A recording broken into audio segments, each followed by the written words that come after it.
Assalamualaikum warahmatullahi wabarakatuh. Kembali lagi dengan saya Nur Fizriyati Ananda, NIM 19622011245. Di video kali ini saya akan menonton video channel UMT lagi, sharing session dengan mahasiswa Polandia, kiat khusus kuliah di Eropa melalui jalur beasiswa. Di sini kita sharing session dengan mahasiswa yang sedang studi S2 di Polandia dengan mahasiswa atau mahasiswi accounting UMT. Oke deh, langsung aja kita dengerin kiat-kiat suksesnya. Sebagai kaprodi akuntansi di HMT. Oke, kita langsung saja untuk tamu kita yang pertama dengan Mas Jeffrey. Gimana Mas Jeffrey, sudah hadir? Sudah bisa mendengar Mas Jeffrey? Hadir di sini hadir. Halo, selamat Ya, pagi semua. Selamat siang. ya ini dari Mas Jeffrey. Bisa dijelaskan Mas Jeffrey, ini Mas Jeffrey ingin menjelaskan sedikit terkait perkuliahan kondisi pandemik yang ada di Polandia, situasi terkini. Silahkan Mas Jeffrey. Oke, kalau kita mulai semuanya, selamat pagi waktu Polandia dan mungkin selamat siang pada teman-teman semua. Selamat siang juga buat Pak Hari Eksandi. Siang, Kak. Situasi terkini di Polandia, memang untuk studi, kita semua sudah melancarkan studi secara online, secara keseluruhan, dan memang sejauh ini belum ada pemberitahuan resmi lagi apakah kita akan kembali ke kampus semester ini atau akan diselesaikan dengan metode online. Sejauh ini hampir semua kegiatan perkuliahan yang memungkinkan dilaksanakan secara online melalui platform-platform yang sudah disediakan oleh kampus. Mungkin kalau situasi studi sejauh ini sih begitu. Terima kasih Mas Jeffrey. Nah, sekarang kita agar lebih komparatif untuk dari Pak Eri Aksandi sendiri, ini bagaimana perkuliahan di Indonesia, salah satunya di UMT gitu Pak, di situasi kondisi pandemik seperti ini. Baik, terima kasih. Bisa didengar? Iya Pak, masuk. Ya, Assalamualaikum warahmatullahi wabarakatuh. Waalaikumsalam warahmatullahi wabarakatuh. Selamat pagi untuk teman-teman yang di Polandia ya. Jam berapa di sana? Jam 8 ya? Jam 8 Pak ya. Jam 8. Nah, durasi puasa berapa jam di sana? Kurang lebih 17 Pak. 17 sampai 18 ya. 17. Ya, selamat menjalankan ibadah puasa untuk teman-teman di Polandia yang menjalankan ibadah puasa. Yang lebih utama semoga sehat selalu ya di sana ya, jaga diri ya Polandia karena kita jauh dari keluarga kan ya. Selamat siang buat teman-teman mahasiswa-mahasiswi Prodi Akuntansi ya. Siang, Pak. Ya, langsung saja ya saya menjelaskan perkuliahan pasca ditetapkannya pandemi COVID-19 di Indonesia. Memang agak telat mungkin ya, kalau di Indonesia ditetapkan pandemi COVID-19 ini di akhir Maret ya, akhir Maret gitu ya, baru ditetapkan yang namanya PSBB, sehingga hal ini memaksa seluruh kampus yang ada di Indonesia, khususnya Universitas Muhammadiyah Tangerang, untuk mengkondisikan hal ini, di mana proses perkuliahan yang tadinya proses secara tatap muka, maka diberlakukannya sistem perkuliahan online. Dan ini pun, perkuliahan online ini pun memang menemui banyak kendala. Ya. Karena sebelumnya kita masih sangat asing yang namanya perkuliahan online. Mungkin hanya 1-2 dosen saja ya sebelum pandemi ini menjalankan perkuliahan online, dan itu pun menggunakan platform yang belum interaksi secara tatap muka. Paling platform online itu ya contoh seperti Edmodo gitu ya. Kalau di Indonesia itu sebelumnya banyak menggunakan Edmodo. yang tidak ada proses pembelajaran secara tatap muka. Tapi karena adanya COVID-19 ini, maka muncullah platform baru yang namanya Zoom Meeting. Dan Zoom Meeting ini memang menawarkan hal-hal yang menarik dalam proses pembelajaran jarak jauh.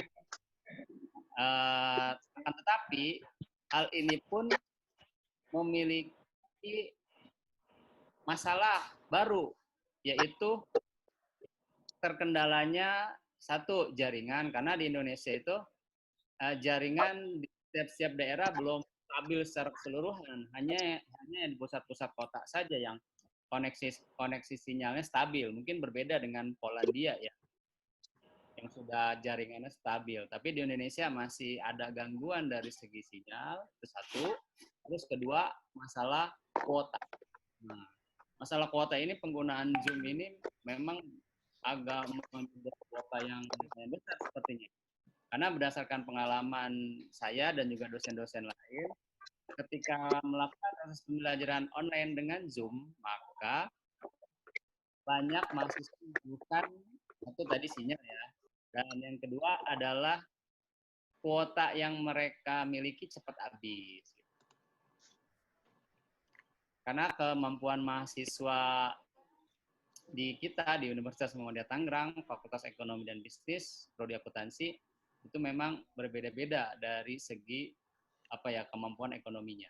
Itu kendalanya di kita perkuliahan pasca kejadian pandemi ini seperti itu, Mas Zulkifli. Mungkin terus itu saja dari untuk ini Pak, memasuki untuk interaktif kegiatan perkuliahan, apakah masih sangat interaktif dan bagaimana antusias para mahasiswanya gitu Pak menghadapi PSBB yang dengan berefek kepada perkuliahan online?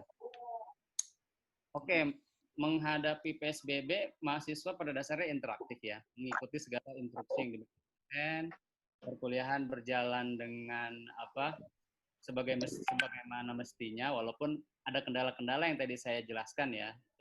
Jadi intinya kondisi yang seperti ini jangan membuat kita jadi serba terbelenggu gitu loh. Kalau saya kemarin memakai Zoom, tapi juga saya pakai Edmodo dalam pengumpulan tugas, dan saya memakai meminta mahasiswa merekam apa yang sudah mereka pahami, mereview ulang gitu loh dari materi yang saya sampaikan, lalu diupload ke YouTube. Nah, dari situ saya bisa menilai apakah materi yang saya berikan itu bisa mereka pahami atau tidak dengan cara mereka menjelaskan kembali atau mereview apa materi yang sudah dibahas. Itu kalau di saya khususnya ya. Oke, terima kasih Pak Arik. Teman-teman yang baru bergabung, sekali lagi kami menjelaskan di sini sedang ada sharing session antara kami yang mahasiswa di Polandia dengan juga Pak Ari Eksandi sebagai Kaprodi Akuntansi dari Universitas Muhammadiyah Tangerang gitu. Di sini juga telah hadir dua narasumber kita, salah satu mahasiswa akuntansi di Uni Polandia dan juga salah satunya adalah digital ambassador-nya Nafa. Mungkin teman-teman sudah kenal tadi Mas Jeffrey. Nah, ini kita masuk ke Mas Iqbal nih. Mas Iqbal, gimana kondisi terkini? Tolong jelaskan perkuliahan yang Mas Iqbal alami dan kendala-kendalanya seperti itu, Mas Iqbal. Oke, pertama-tama Assalamualaikum ya. Assalamualaikum warahmatullahi wabarakatuh buat teman-teman yang di Indonesia. Pak Ari Eksandi. Waalaikumsalam warahmatullahi wabarakatuh. Ya semoga kita tetap sehat di pandemi kayak gini, tetap terhindar dari virus inilah.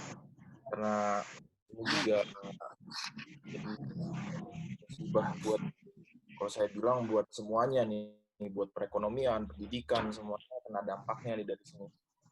Saya untuk teman-teman di Polandia sendiri mungkin tadi udah dijelasin ya, kalau gimana efek perkuliahan di sana tuh benar-benar berubah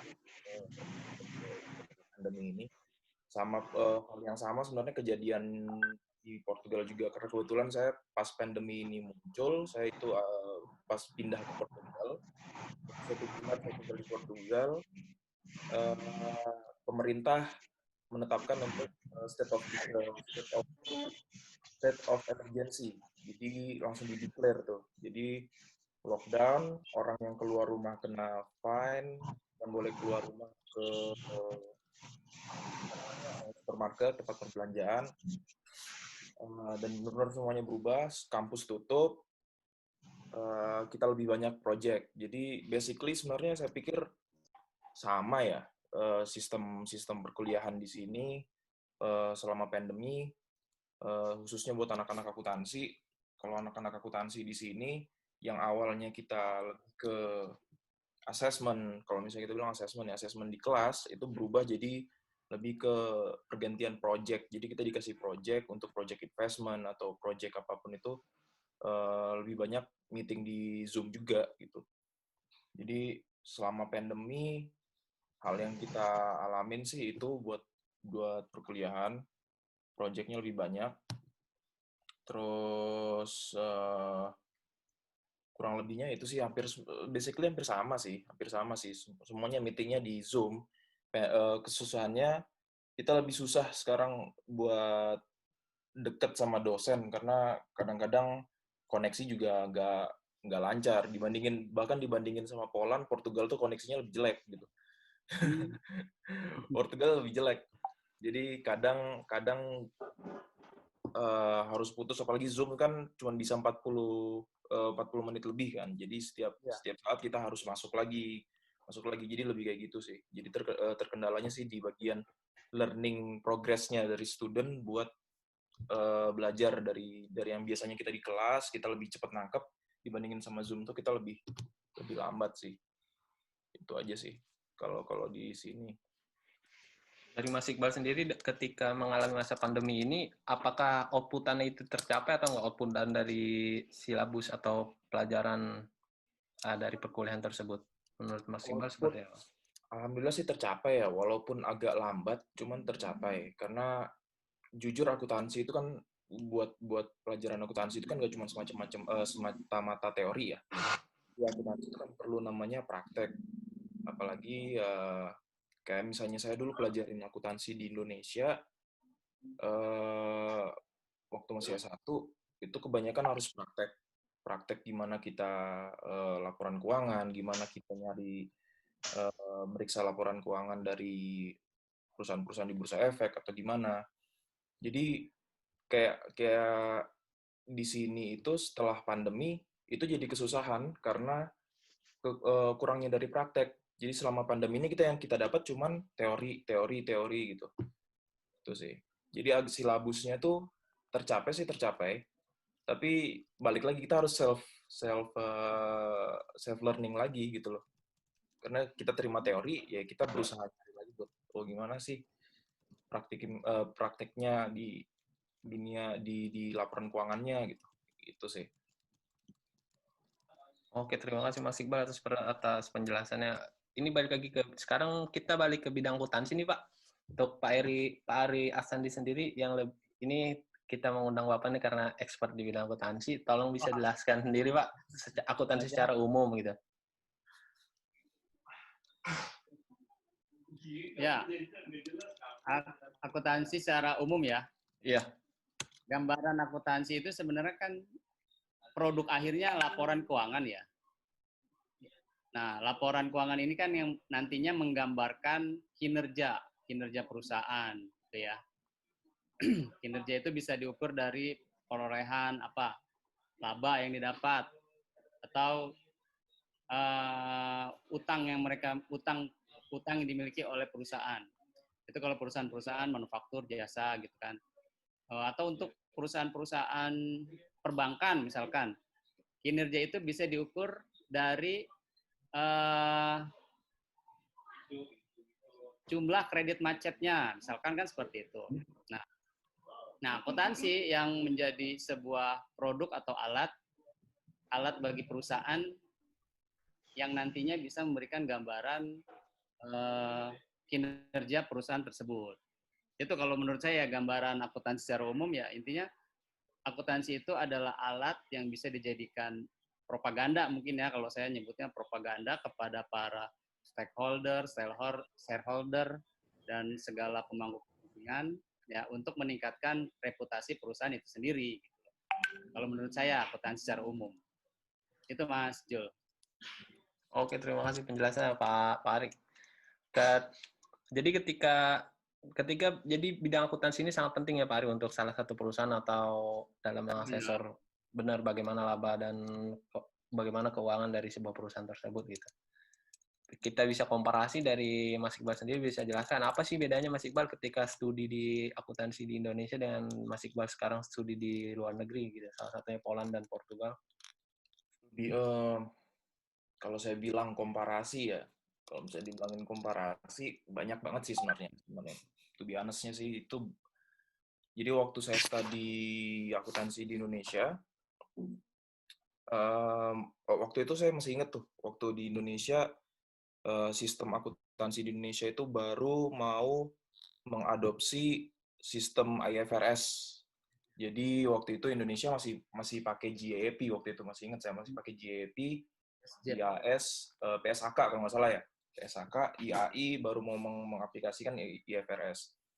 Jadi salah satu momen benefitnya waktu saya belajar akuntansi di luar negeri, saya benar-benar mendalami IFRS karena most country in Europe itu make sistem IFRS gitu. Apalagi Polandia sendiri dia pakai IFRS. Dan ketika saya mengkomparasi sama di Indonesia, ternyata di sistem akuntansi di Indonesia di setiap negara kan beda-beda ya, tergantung dari naik turunnya perekonomian di suatu negara, tergantung dari tingkat perekonomiannya mereka, dia yang mana lebih menguntungkan gitu. Yang kedua tergantung dari sistem politik di negaranya dia, kayak di Inggris umpamanya di Inggris dia pakai common law gitu kan. Di Amerika dia pakai GAAP, atau di Europe dia pakai IFRS. Jadi salah satu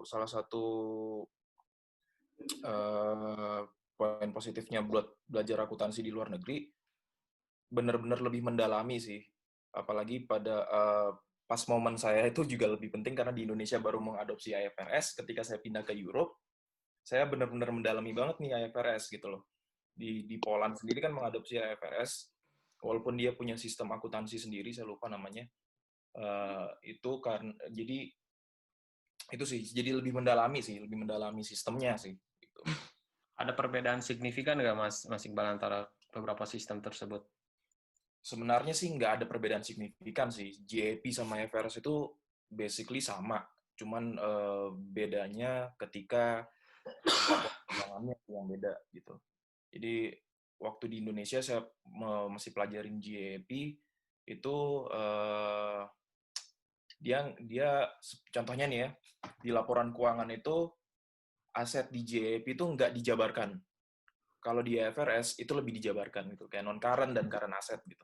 Jadi lebih itu sih, lebih bedanya sih perubahan laporan keuangan yang dulu saya pelajarin itu ketika saya sampai di Eropa harus saya rubah lagi, harus terbiasa dengan peraturan yang baru gitu. Itu sih komparasinya sih itu. Atau misalnya contohnya gini, contohnya itu ketika belajar di Eropa saya lebih paham masalah-masalah kompleks secara akuntansi. Contohnya gini, revaluation aset gitu. Dari banyak, contohnya kayak di Jerman. Di Jerman ini banyak pengusaha yang memindahkan asetnya di Jerman ke Poland. Kenapa? Karena di Poland ini mata uangnya masih memakai currency yang zloty, lebih rendah daripada mata uang euro. Jadi untuk pengusaha di Jerman, buat mereka ini lebih menguntungkan kalau misalnya mereka pindah di Poland gitu loh. Sebelum mereka dikalahin sama orang Prancis atau orang Belanda, mereka lebih ngambil langkah lebih dulu untuk memindahkan asetnya mereka di Poland. Nah, jadi ketika memakai sistem IFRS, di IFRS itu kan dia mengenal yang namanya revaluation ini gitu loh. Nah, ini yang harus lebih mendalaminya sih di situ. Ketika waktu saya belajar di Indonesia, GAAP itu nggak mengenal revaluation. Maksudnya GAAP itu mengenal revaluation, cuman dalam bentuk yang berbeda. Ketika saya sampai di Eropa, ternyata revaluation yang dipakai itu berbeda. Itu sih. Jadi saya harus lebih terbiasa dengan sistem yang baru. Gitu. Tapi untungnya Indonesia sekarang udah mulai mengadopsi IFRS ya. Kalau nggak salah dari tahun 2011, 2011 atau 2014 gitu. 2011 ya. Gitu sih Mas Zul. Kalau misalnya komparasinya sih seperti itu. Oke, terima kasih banget Mas Iqbal atas penjelasan yang cukup untuk saya sendiri awam di bidang akuntansi, tapi cukup jelas mengenai akuntansi gitu. Apa bedanya antara akuntansi dengan luar negeri dan sistem akuntansi yang kita miliki di Indonesia seperti itu. Jadi Untuk basically kayak misalnya selama di luar negeri itu lebih banyak prakteknya sih. Kalau saya bilang ya, lebih banyak prakteknya karena kita lebih tahu gimana sih kendala-kendala yang dialami dari tiap negara, apalagi Europe. Europe ini kan negaranya berdekatan nih. Otomatis hubungan perdagangannya itu, marketnya itu mereka lebih dekat. Mereka butuh waktu yang cepat di perjualan, maksudnya perdagangan itu butuh waktu yang sangat cepat gitu loh pergerakannya. Jadi di situ banyak kendala akuntansi sih sebenarnya. Dari di situ tuh banyak kendala akuntansi. Jadi ketika belajar di Eropa itu lebih dapat prakteknya dari kendala-kendala ini nih. Kenapa sih kok di Poland pakai IFRS tapi dia masih punya namanya Polish GAAP. Dia punya sistem sendiri. Ternyata problemnya adalah karena banyak negara-negara di luar Poland, di sekitaran Jerman, Czech Republic atau Hungary, Hungaria gitu, Belanda, dia banyak yang pengen mindahin asetnya ke Poland gitu. Karena menguntungkan buat beberapa perusahaan. Jadi di situ sih lebih prakteknya sih lebih di situ. Jadi kayak lebih jadi kayak gini ya gitu. Kalau melihat Mas Iqbal sendiri, Mas Iqbal beberapa semester di Australia nih. Apa bedanya juga nih Mas Iqbal antara sistem akunting di Australia dengan Eropa sekarang gitu? Itu beda lagi sebenarnya. Jadi kayak saya bilang tadi kan, akunting di tiap negara tuh beda. Waktu di Jepang, saya pelajarin GAAP. Karena semenjak Perang Dunia Kedua, Jepang itu benar-benar ngikutin Amerika banget, buntutin Amerika banget. Amerika pakai GAAP, dia pakai GAAP. Amerika masuk waktu di tahun 1998, Hobbes itu bikin penelitian tentang klasifikasi negara-negara yang pakai sistem European, komunisme, terus GAAP, common law. Itu Jepang tuh udah dari tahun 1960-40-an malah dia pakai US GAAP. Waktu saya di Australia, karena Australia ini sebenarnya miliknya UK, ya kan bagian dari UK sebenarnya, Australia, Singapura, terus Virgin Island dan lain-lain. Mereka makainya common law. Jadi waktu saya di Australia, saya benar-benar pelajarinya beda lagi. Dia pakai sistem common law dan sebagian mengadopsi GAAP gitu. Jadi benar-benar nggak nyentuh IFRS sama sekali saya waktu di Australia. Dan sampai di Europe beda lagi. Jadi di kepala saya ini sebenarnya udah macam-macam isinya. Mengenai standar akuntansi ini udah isinya udah macam-macam. Cuman saya sekarang lebih fokus ke IFRS sih. Gitu. Karena IFRS itu cenderung lebih, kalau menurut saya sih IFRS itu cenderung lebih transparan. Dan kenapa European Union juga memakai IFRS, saya pikir karena salah satunya itu. Karena IFRS itu lebih transparan dan mengurangi tingkat resiko sih sebenarnya. Tuh. Oke, terima kasih Mas Iqbal. Ini teman-teman yang baru bergabung, jika ada pertanyaan untuk kedua narasumber, yang satu ini yang tadi setelah menjelaskan perihal akunting, sistem standar dan akunting ini Mas Iqbal. Jadi Mas Iqbal ini salah satu mahasiswa di Universitas Polandia, juga sedang melakukan exchange di Portugal seperti itu. Beberapa pengalamannya tadi sudah dijelaskan sendiri oleh Mas Iqbal, dan yang tamu kedua ini kita ada Mas Jeffrey Hanafi yang tadi pertama sudah menjelaskan tentang kondisi perkuliahan di Polandia. Nah, Mas Jeffrey ini adalah salah satu ambasador dari NAFA. NAFA ini adalah agensi resmi dari Polandia gitu. Ini jika ada pertanyaan, teman-teman bisa tulis di kolom chat di bawah. Jadi kita langsung bisa tektok aja gitu. Nah, untuk kita lanjut ke sesi kedua ini. Nah, Mas Iqbal dan Mas Jeffrey ini adalah dari dua skema beasiswa yang berbeda. Mereka datang ke Polandia. Mas Iqbal ini merupakan salah satu awardee dari NTB, Nusa Tenggara Barat, seperti itu. Dan Mas Jeffrey ini adalah salah satu datang dengan skema government to government. Jadi antara pemerintah, kerjasama antara pemerintah Polandia dengan pemerintah Indonesia. Itu dengan nama beasiswanya itu Ignasi. Nah, nanti ini dari Ignasi dulu nih Mas Jeffrey bisa menjelaskan bagaimana benefit-benefitnya dan apa saja yang kita bisa peroleh gitu Mas Jeffrey. Oke. Seperti yang sudah dijelaskan tadi oleh Zulkifli, jadi saya datang ke Polandia ini untuk melanjutkan studi master. Memang dapat beasiswa dari pemerintah Polandia itu sendiri, yang nama beasiswanya Ignacy Łukasiewicz. Tapi informasi yang paling pentingnya, sayangnya sampai per tahun ini beasiswa ini masih terfokus untuk di bidang life science dan juga engineering itu sendiri. Ada kemungkinan ke depan akan di extend ke bidang yang lain-lain, karena sebenarnya kalau ngomong beasiswa government to government itu kan banyak hal banyak hal untuk promosi bidang pendidikan itu sendiri. Nah, jadi ada kemungkinan ke depan bakal bisa di-extend. Jadi kalau emang teman-teman ada yang berminat, monggo untuk diperhatikan terus di website-nya mereka, di Ready Study Go Poland itu ada di Facebook itu sendiri, dan atau enggak di website-nya. Kita ada website 2, go-poland.com or .pl ya, saya lupa, dan satu lagi dari website-nya NAFA itu sendiri. Nah, untuk benefit-nya, ini bisa saya bilang fully covered ya, jadi mereka membiayai sekolahnya, jadi saya udah nggak bayar sekolah lagi, dan juga living cost-nya mereka kasih tiap bulan gitu. Jadi worth banget sih kalau buat saya pribadi. Jadi saya hampir nggak keluar uang dari kantong pribadi, hanya buat awal-awal settlement dan juga untuk tiket pesawat aja waktu awal-awal.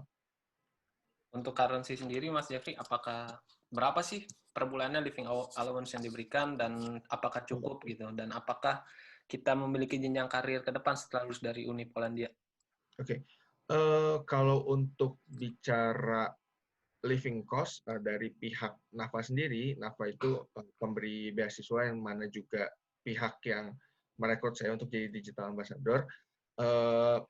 Untuk beasiswa saya, mereka beri itu nominal sekitar 1.500 zloty, yang mana currency-nya antara zloty dengan rupiah itu per hari ini sekitar 1 zloty itu sekitar 3.600-an lah. Kayak gitu. Nanti teman-teman bisa, teman-teman akuntansi pasti jago lah ya ngitungnya ya. Dan kalau ditanya cukup atau enggak, personally cukup sebenarnya untuk 1.500. Memang tidak untuk bermewah-mewah, tapi untuk hidup dan menjalani studi itu cukup. Tentu saja hidupan di Polandia itu, enggak di Poland ya, mungkin di seluruh wilayah Europe, dan nanti Iqbal juga mungkin bisa relate, kita nggak bisa kayak dikit-dikit makan keluar, beli makan di luar segala macam. Kita tetap harus combine juga dengan kita masak sendiri, dan itu adalah hal yang biasa sebenarnya di Europe. Meanwhile, kembali berkaca ke masa S1 saya di Indonesia, yang mana tiap kali makan dulu kuliah ya makannya di luar. Kalau di sini kita ada masak juga kayak gitu. Jadi kalau bicara tentang living allowance yang dikasih oleh pihak beasiswa untuk hidup, sebenarnya itu cukup sih, cukup sekali untuk hidup dan masih bisa saving kok gitu. Terus untuk jenjang jenjang karir ya. Karena kan biasanya teman-teman akuntansi di Indonesia kan, lebih milih sekarang kan sudah banyak lowongan kerja, mungkin banyak lowongan kerja di Indonesia, cuma kan banyak juga rekan-rekan yang saya pengen studi lanjut lagi deh untuk mengembangkan ilmu akuntansi saya karena di bidang akuntansi kayak gitu Mas. Dan setelah lulus kayaknya lebih baik kerja di luar deh daripada balik ke Indonesia. Nah, itu ada nggak sih kesempatan-kesempatan seperti itu Mas Jeffrey? Oke, salah satu fakta yang menarik untuk Polandia itu sendiri, tingkat unemployment rate-nya itu di sini kita rendah sekali.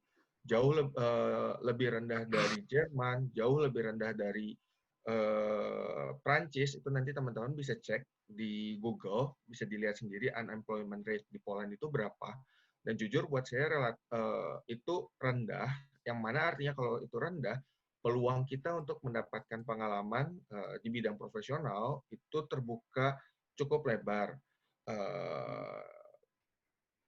Jujur aja sebenarnya saya sekarang juga lagi menjalani sebuah internship di salah satu perusahaan internasional di bidang FMCG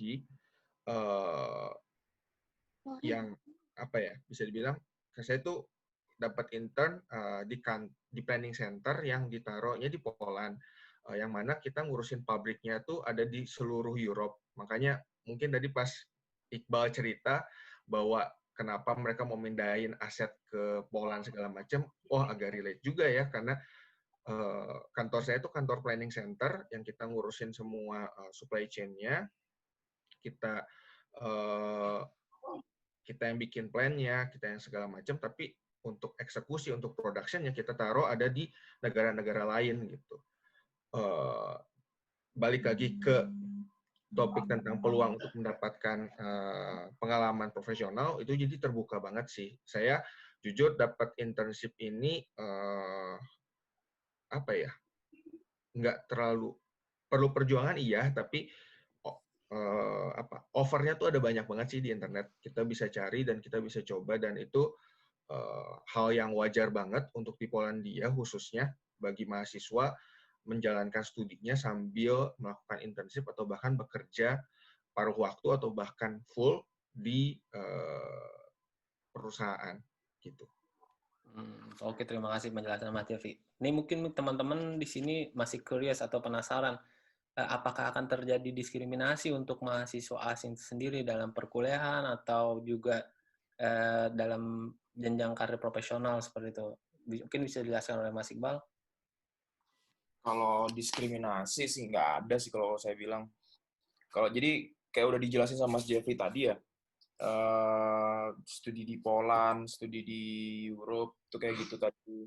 Kayak gimana-gimananya buat living cost dan lain-lain.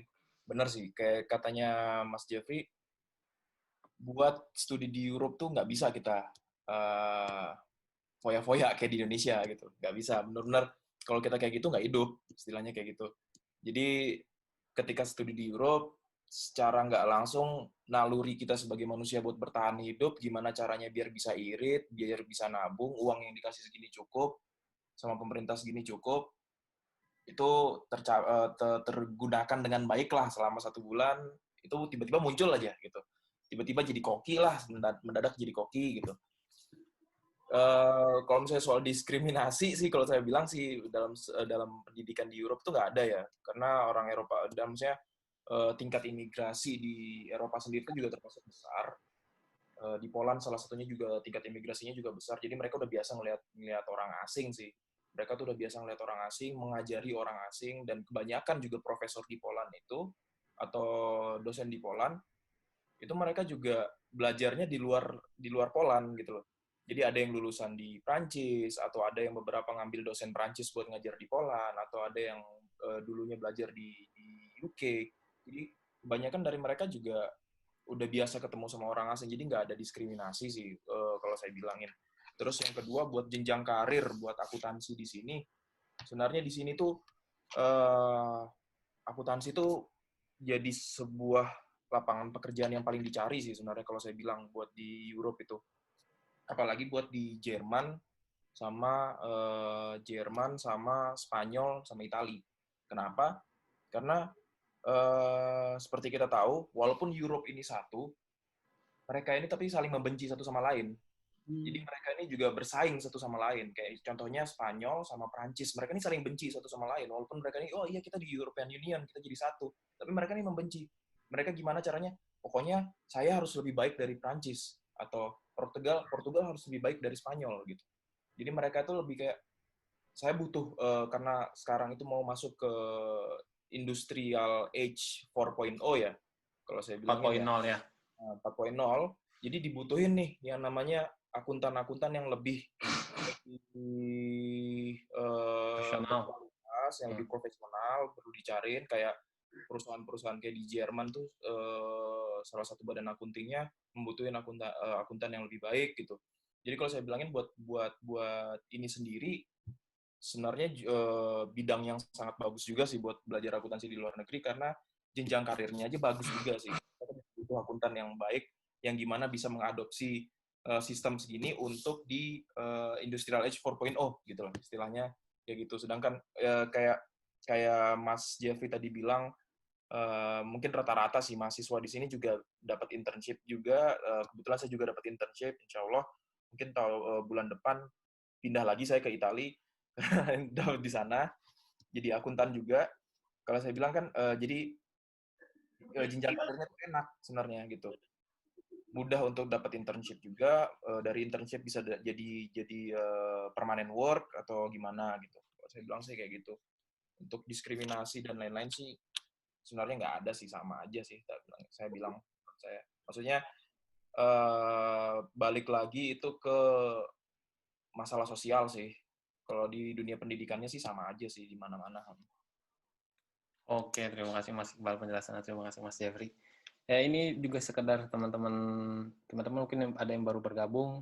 Nah, kita sedang melakukan sharing session antara yang satu ini telah dijelaskan dari Mas Iqbal, salah satu mahasiswa akuntansi di Polandia, dan juga tadi yang pertama kali adalah Mas Jeffrey sendiri. Mas Jeffrey ini salah satu mahasiswa di Universitas Polandia di bidang otomasi robotik dan juga sekarang sedang diberikan amanah sebagai digital ambassador Renova.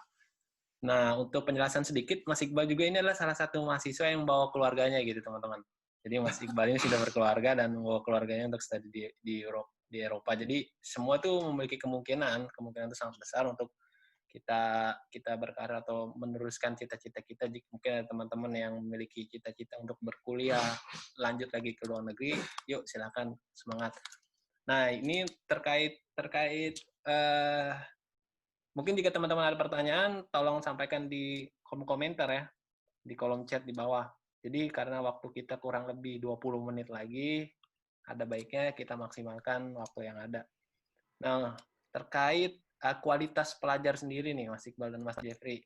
Kualitas pelajar sendiri antara kualitas Indonesia, maksudnya lulusan dengan Indonesia, dan juga lulusan luar negeri, saya rasa sih nggak ada bedanya jika ingin berkarir.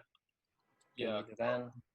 Bahkan untuk meneruskan studi lanjut, dan itu tidak terkecuali dari yang lulusan luar negeri, maksudnya lulusan yang negeri PTN maupun swasta.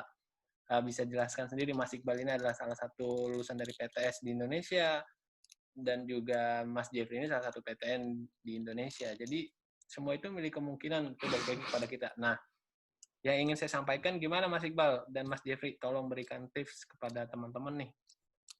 Sebenarnya benar dibilang sama Zul tadi ya, semua kemungkinan itu kebuka lebar sih. Cuman bedanya sama kita yang mahasiswa adalah kadang kita malas nyari kemungkinan itu. Jadi itu PR pertama tuh, malas nyari. PR pertama tuh itu. Jadi kemungkinan tuh banyak tuh. Kemungkinan tuh jutaan. Kemungkinan kebuka lebar, nggak peduli itu saya lulusan PTS atau PTN. Saya lulusan PTS nih, saya lulusan PTS di salah satu perguruan tinggi swasta di Jogja, di Universitas Indonesia, saya lulusan di sana.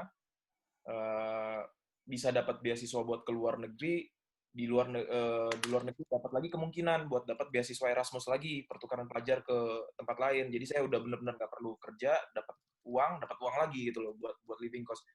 Cuman kadang-kadang kita kualitasnya student di Indonesia itu adalah males nyari tahu kemungkinan itu. Gitu sih kalau saya bilang. Cuman itu aja sih, basically kualitas student di sini itu sebenarnya sama aja sih. Hanya saja bedanya kita di Indonesia studentnya kebanyakan malas buat nyari tahu, buat informasi tentang beasiswa misalnya. Contohnya kayak gini, beasiswa di Indonesia itu yang mahasiswa paling tahu apa sih? Pasti baru dengar nih beasiswa paling LPDP paling LPDP biasanya. LPDP, Australian Awardee, atau Chevening. Iya kan? Bener-bener cuman ini aja, atau DAAP, ya kan? Dia khusus Jerman ya. Tentang Ignacy Lukasiewicz sedikit yang tahu gitu. Padahal beasiswa tuh banyak banget di luar gitu loh. Itu sih kalau menurut saya bilang tingkat kualitasnya mahasiswa di Indonesia itu cuman itu aja sih. Kadang mereka malas mau nyari tahu aja sih. Dari Mas Jeffrey gimana Mas Jeffrey? Kalau membandingkan teman-teman Indonesia yang studi di luar dengan teman-teman internasional yang lain, ya kalau jujur kalah pinter mah enggak ya sebenarnya ya. Cuman Ya sama. seringkali kalahnya tuh kalah minder sama kalah rajin seperti yang Iqbal bilang. Terus yang mana kalau sebenarnya bagi teman-teman yang nanti mau berminat juga melanjutkan studi, apalagi di luar negeri, perlu disadari dari awal bahwa studi di luar negeri itu dari awal mulainya aja nyari itu pasti nggak gampang. Yang mana artinya seperti yang Iqbal bilang, effortnya memang harus lebih besar dan harus lebih rajin lagi untuk mencari, gitu sih. Nggak ada yang gampang dan nggak ada yang instan, memang begitu. Dan itu kalau menurut saya sendiri ini pendapat personal ya. Kenapa kok susah? Ya karena untuk hidup di sini aja juga tantangannya banyak ya. Kita jauh dari keluarga, kita hidup di lingkungan yang baru, lingkungan yang asing, dan itu memang perlu motivasi yang sangat kuat sih, apalagi kalau kita bicara dengan situasi pandemi per hari ini, itu menjadi student di luar negeri buat saya pribadi nggak gampang, lebih susah lagi kayak gitu. Kita ada restriction segala macam, restriction of movement, kita bisa gampang mudah ketemu dengan teman-teman dan segala macam, dan itu nggak mudah. Nah, salah satu yang bisa bikin kita bertahan adalah motivasi kita yang kuat dari awal untuk melanjutkan studi gitu. Jadi itu memang modal yang penting, dan kenapa untuk studi di luar itu memang prosesnya aja pun dari awal memang nggak mudah. Jadi ya memang kalau ditanya bedanya mahasiswa asing sama mahasiswa Indonesia, ya pinter mah nggak terlalu beda jauh ya, 1-2 aja sama aja kayak gitu. Tapi yang beda mungkin rajinnya sama tekunnya sih. Ya sih, benar sih. Karena saya ingat juga mahasiswa luar negeri, apalagi bagian center Europe itu ya terkenal banget sama punctuality. Jadi ketepatan waktu. Jadi buat mereka, time is money. Jadi ketika mereka telat sedikit, bakal jadi problem sama mereka. Kayak mungkin buat, kalau nggak salah waktu pertama kali saya sampai di Poland, ada salah satu teman dari teman Ignasi, teman-teman student di Poland juga, mahasiswa bilang, kalau kamu janjian sama orang Poland, jangan telat sedikit pun, kamu harus datang lebih dulu dari mereka.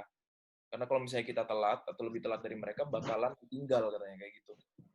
Jadi saya mikirnya sih, tingkat rajinnya sih yang benar sih katanya Mas Jeffrey, tingkat rajinnya tuh beda banget sama kita yang di student di Indonesia. Tapi tingkat kepintaran sih, orang Indonesia pintar-pintar kok di sini.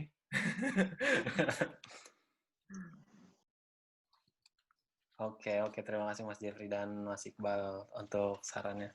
Dari Pak Ari sendiri, untuk Pak Ari nih, Pak Ari, semoga ada wejangan nih untuk kita yang sedang kuliah di luar negeri, juga untuk mahasiswa Indonesia yang sedang ikut dalam sharing session kali ini, Pak Ari. Ya, wejangan mungkin bukan wejangan ya, kalau wejangan kan kesannya saya lebih ahli gitu ya. Nah, dari segi pengalaman kan saya S2, sekarang lagi proses S3 di dalam negeri semua gitu ya. Jadi saya dapat masukan atau dapat pencerahan juga bagaimana proses kuliah di luar negeri. Mungkin sekedar mengingatkan aja, namanya juga kan bukan di negara sendiri gitu ya, bukan di negara sendiri ya.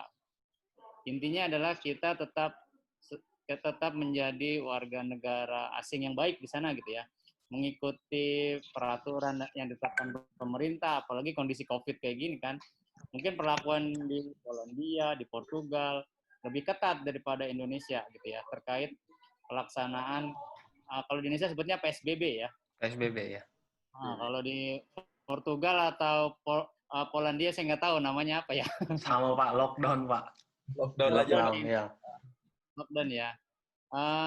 Intinya itu tetap mengikuti aturan yang ditetapkan oleh pemerintah sana gitu ya. Terus namanya budaya berbeda, takutnya kita berpikir apa yang kita lakukan hal yang biasa, wajar, tapi menurut mereka itu hal yang kurang ajar gitu ya. Contoh misalkan tadi janjian dengan orang Portugal harus datang lebih cepat dari mereka gitu kan. Nah, itu kan berbeda 180 derajat dengan kebudayaan di kita gitu ya. Kalau di kita kan rapat mulai jam 2 tapi di undangannya jam 1. Contohnya kan seperti itu. Karena memang budaya telat itu sudah terlalu kuat gitu. Intinya itu aja. Mengikuti peraturan yang ditetapkan pemerintah dan menempatkan diri sesuai dengan budaya yang ada di sana. Terus untuk teman-teman yang sekarang masih kuliah S1 di UMT, mungkin ini sharing session dari teman-teman yang kuliah di Polandia dan Portugal bisa menjadi pencerahan ya buat kalian semua. Jangan berpikir hanya puas pada proses pembelajaran selesai S1. Selama bisa ambil beasiswa luar negeri dan ada kemungkinan dan pastinya memang kesempatan akan selalu ada ya. Intinya tadi Mas Iqbal bilang bagaimana kita mau mencarinya ya. Sebenarnya kan seperti itu. Semua pasti ada peluang. Nah, kalau memang kesempatan itu ada, ambil. Jangan sampai enggak. Jangan sampai nanti timbul penyesalan. Dulu saya pernah ada tuh tawaran beasiswa ke Cina. Nah, cuma penyakit orang Indonesia itu adalah satu tadi belum ditambahkan ya oleh Mas Jeffrey dan Iqbal. Mas Iqbal ya. Apa itu Pak? Apa itu Pak? Penyakit orang Indonesia itu homesick, kangen rumah. Nah, itu yang nggak bisa ditawar-tawar tuh. Terus yang kedua adalah agak susah untuk keluar dari zona nyaman, ya. Belum berpikir out of the box gitu ya. Nah, mereka sudah puas dengan apa yang sudah dicapai di Indonesia. Contoh misalkan kuliah, terus sebelum lulus dapat pekerjaan, bagian administrasi, bagian akunting. Ya udah nyaman seperti itu, berjalannya seperti itu sampai mereka berkeluarga sampai tua akan seperti itu. Itu penyakitnya orang Indonesia tuh agak susah seperti itu. Agak susah untuk out of the box dan kalaupun keluar negeri nggak tahan lama. Homesick-nya tuh kuat gitu ya. Itu saja sih mungkin masukan-masukan dari saya, Mas Jul. Itu saja ya. Terima kasih Pak Ari, terima kasih sebelumnya. Terima kasih atas wejangannya juga untuk masukan kepada kami semua mahasiswa yang mana outputannya pasti harus berbakti pada negeri gitu, membanggakan Ibu Pertiwi seperti itu. Lanjut lagi nih untuk teman-teman, saya mengingatkan lagi kita sesi ini sisa kurang lebih 8-10 menit. Jika ada teman-teman di sini memiliki pertanyaan, tolong dituliskan di kolom chat atau langsung komen saja, tidak masalah, hidupkan mic-nya. Kayak gitu, nggak usah malu. Kita juga sama-sama belajar di sini, terutama Pak Ari sebagai pengajar kayak gitu. Oke, lanjut lagi ini. Belajar. Mungkin masuk ke penjelasan terakhir ya dari Mas Jeffrey kayak gitu, Mas Jeffrey. Nah, terkait perkuliahan di Polandia dan bagaimana persyaratannya dan apa saja sih dan bagaimana dan kapan saja dibuka gitu. Tolong jelaskan lagi Mas Jeffrey. Mungkin ada yang baru bergabung. Kalau untuk studi generally in Europe, nggak terkhusus di Polandia, sebenarnya kita tuh untuk memulai kuliah, kita ada dua. Kita bisa ada yang mulai sekitar bulan Februari, dan juga ada yang normal seperti di Indonesia pada bulan sekitar September-Oktober ya, kalau nggak salah. Dan itu normalnya. Seperti yang tadi saya udah bilang, sayangnya untuk sejauh ini memang dari NAVA, yang mana adalah itu ada agensi dari pemerintah Polandia itu sendiri yang memberikan beasiswa, belum ada beasiswa yang diberikan kepada warga negara Indonesia untuk di bidang akuntansi itu sendiri. Tapi tidak menutup kemungkinan bahwa ada peluang dari kampus to kampus gitu. Itu nggak pernah tertutup kemungkinannya karena itu sifatnya pribadi dari kampus itu sendiri. Dan juga dari pengalaman saya dulu waktu S1 dari teman-teman saya, itu ada-ada aja program untuk misalkan exchange ke Polandia, ke luar negeri, dan salah satunya ke Polandia. Yang mana saya pribadi jujur nyesel sih S1 dulu nggak exchange kemana-mana. Kenapa kok nyesel? Karena banyak hal sebenarnya yang bisa didapatkan dari mencoba studi dan juga hidup di luar negeri itu sendiri. Kita bisa berpikir satu hal yang beda. Kita seperti yang Pak Ari mention tadi, kita bisa berpikir out of the box box, kita bisa melihat sesuatu yang baru dan akhirnya berinovasi. Saya bisa pastikan Jeffrey yang hari ini dan Iqbal yang hari ini sudah berbeda pandangannya dengan kita yang dulu masih di Indonesia. Bukan berarti kita berubah jadi jelek, enggak, tapi kita sudah bisa banyak dapat inspirasi gitu. Oh, ada satu hal yang baru nih di sini. Oh, ada yang lain nih di sini kayak gitu. Kita kalau kita bisa menyerap informasi lebih banyak, kita bisa berpikirnya bisa lebih apa ya?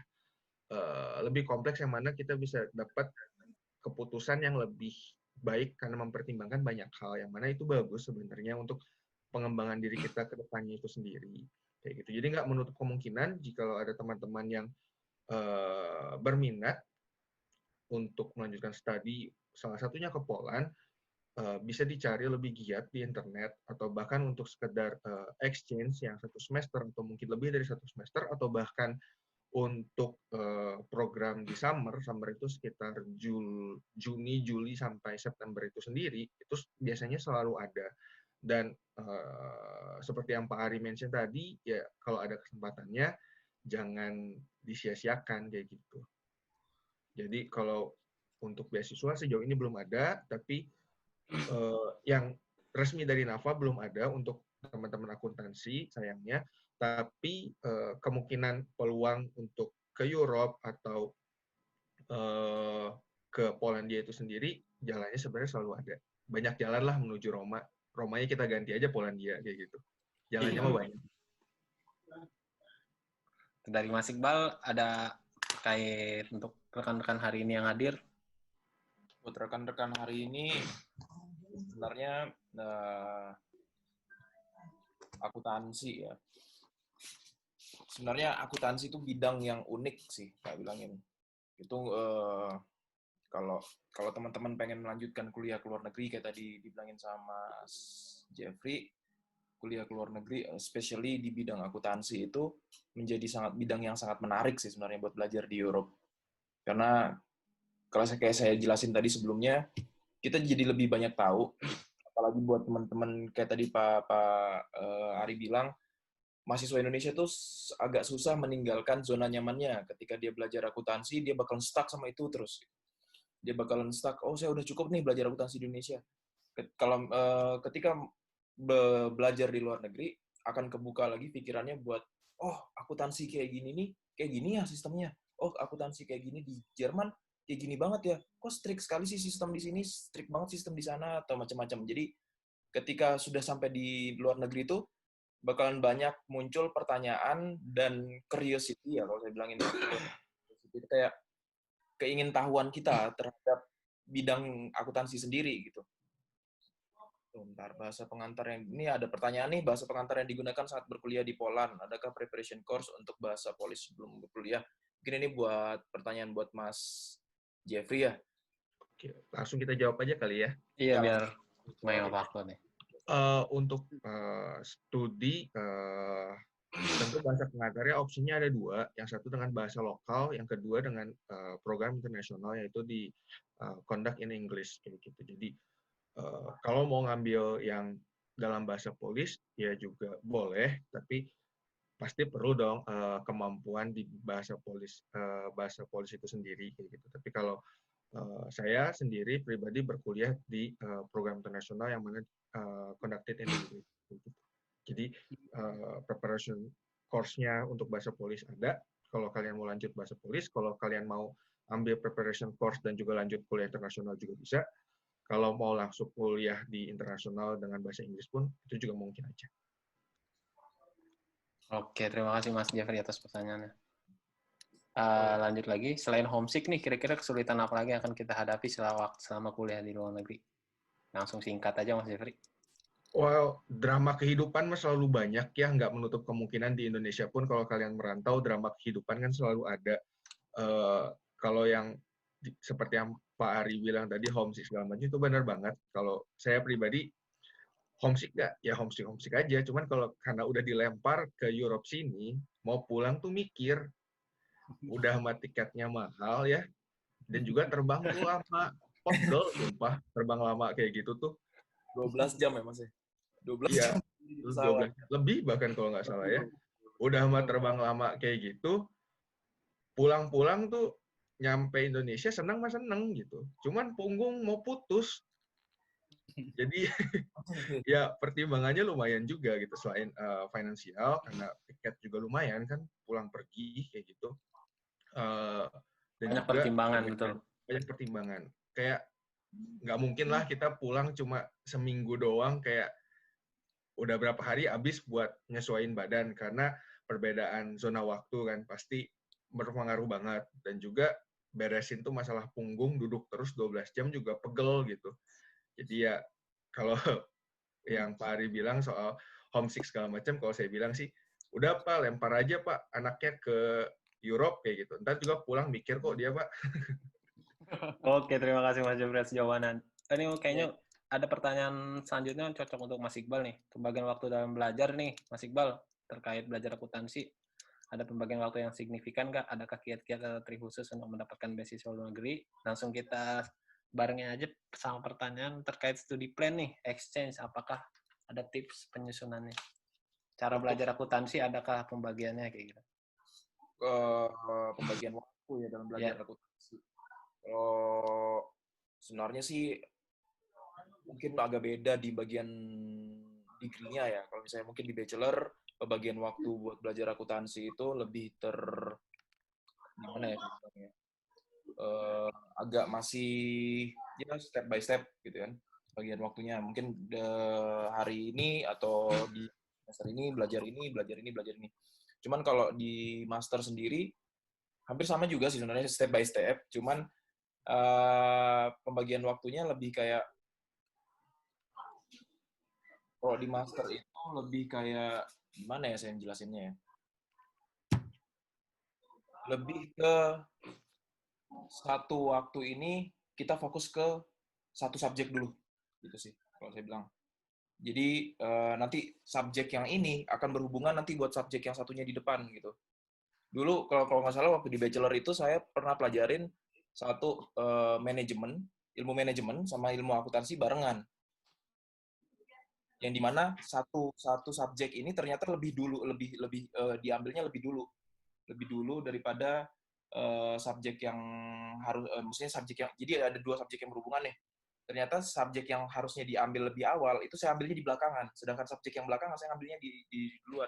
Mungkin kalau misalnya di master itu agak susah ya, agak nggak bisa ya. Jadi karena setiap subjek per semester itu bakalan saling berhubungan terus sih. Terus kalau misalnya ini sebenarnya saya juga agak bingung sih ini pembagian waktu dalam apa di belajar akuntansi yang personal apa di Personal, kampus. mungkin sepertinya personal nih, untuk kiat-kiat juga. Kalau personal pembagian waktunya sih tergantung dari setiap student sih ya. Kalau saya sendiri bagi waktunya per minggu saya harus belajar di bagian apa dulu, di minggu depannya saya belajar bagian mana dulu. Jadi kalau saya sih ngatur waktunya sih kayak gitu, biar satu cepat masuk, cepat paham, yang kedua nggak lepas tuh yang udah diingat, yang udah dipelajarin itu nggak lepas gitu. Jadi 1 minggu itu saya pakai untuk memahami yang satu subjek ini dulu. Saya benar-benar paham nih, baru saya ngambil subjek yang satunya lagi sih. Kalau personal sih saya kayak gitu, bagian waktu secara signifikannya. Terus kiat-kiat khusus ya, trik untuk mendapatkan beasiswa ke luar negeri. Yang satu paling penting, searching. Kita nggak bakalan tahu ada beasiswa atau enggak tuh kalau nggak searching. Yang kedua, ambil aja sertifikat testing aja, testing bahasa Inggris atau gimana, ngetes bahasa kita. Karena kalau menurut saya sih golden ticket untuk bisa berangkat ke luar negeri itu language certificate salah satunya. Tanpa language certificate, kita udah jiper duluan, istilahnya kayak kita udah nggak pede duluan buat ngambil beasiswa. Saya nggak mampu nih, atau gimana. Yang ketiga, pede. Banyak student yang dapat beasiswa ke luar negeri itu bukan dari student yang berprestasi kok, bukan yang student yang kayak ngikut olimpiade, nggak semua student yang dapat beasiswa tuh yang kayak gitu. Jadi kemungkinan beasiswa ini terbuka buat semuanya sebenarnya kalau saya bilangin sih. Terus lagi Mas Iqbal, kalau misalnya kita udah interest terus tapi kita ada permasalahan keuangan, gimana nih kita menghadapi permasalahan tersebut Mas Iqbal? Itu kayaknya permasalahan yang umum sih, finansial itu umum.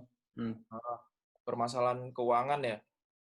permasalahan keuangan buat dapetin beasiswa apa gimana? Karena kalau misalnya kita dapat beasiswa kan permasalahan keuangan salah satunya tertolong tuh, ya kan?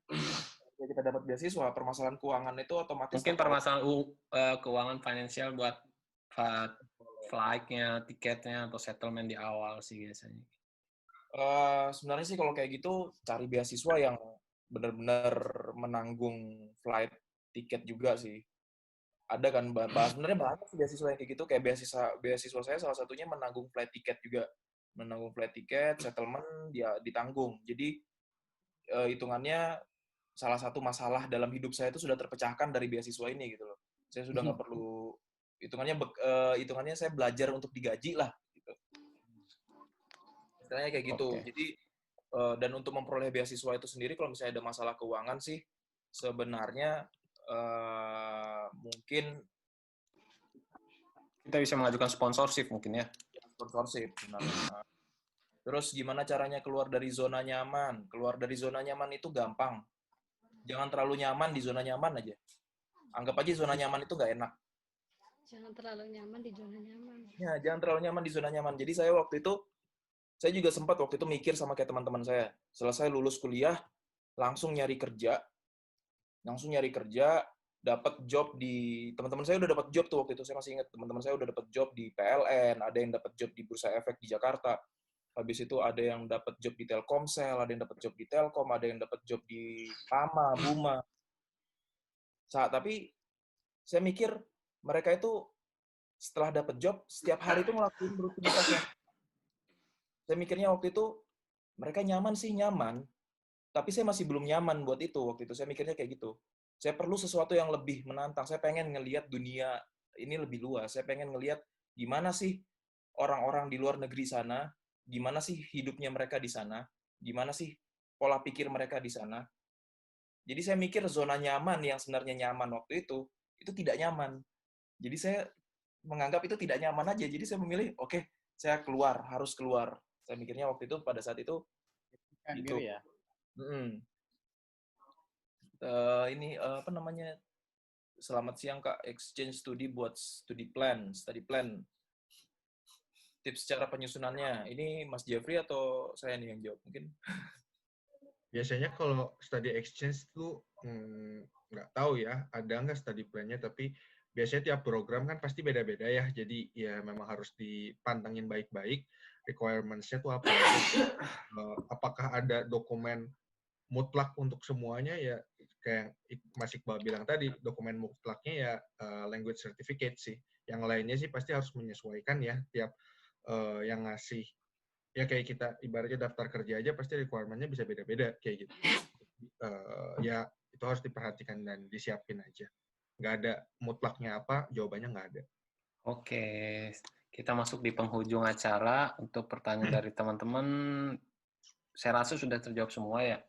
Dan juga untuk teman-teman yang rekan-rekan yang hadir dalam sharing session hari ini, terutama khususnya mahasiswa akuntansi dari Universitas Muhammadiyah. Terima kasih banyak atas waktunya. Dan juga dari Kaprodi Akuntansi sendiri, Bapak Ari. Terima kasih waktunya juga sudah bergabung bersama kami selama 1 jam terakhir. Dan juga terima kasih untuk Mas Iqbal, sehat-sehat di Portugal. Dan juga balik lagi ke Polandia, balik lagi kita ke Indonesia. Terima kasih Mas Jeffrey sebagai perwakilan dari Ambasador NAFA. Terima kasih banyak atas waktunya telah berbagi pengalaman. Oke, rekan-rekan, terima kasih. Untuk yang belum bisa hadir, kami mohon maaf karena ada keterbatasan dari Zoom itu tersendiri, dan namun sebagai tanpa mengurangi rasa hormat kami, akan kami share dari video ini, kayak gitu. Video dari sharing session ini akan kami share. Dan semoga nanti kita bisa bergabung di kesempatan-kesempatan berikutnya, tentu terkait topik-topik yang menarik kayak gitu. Juga tadi teman-teman sudah mendengarkan bagaimana PSBB di Indonesia, bagaimana lockdown di luar negeri. Ya sama saja kuliah online, cuma kan kita memiliki kendala masing-masing gitu kan. Ada yang kendala dengan jaringan, kendala kuota, kendala dengan sistem pembelajaran kayak gitu. Semua juga punya kendala masing-masing, dan juga semoga teman-teman selalu sehat di Indonesia, selalu sehat, dan selamat menunggu berbuka puasa. Mungkin itu saja dari saya sebagai host pagi atau siang hari ini. Terima kasih. Assalamualaikum warahmatullahi wabarakatuh.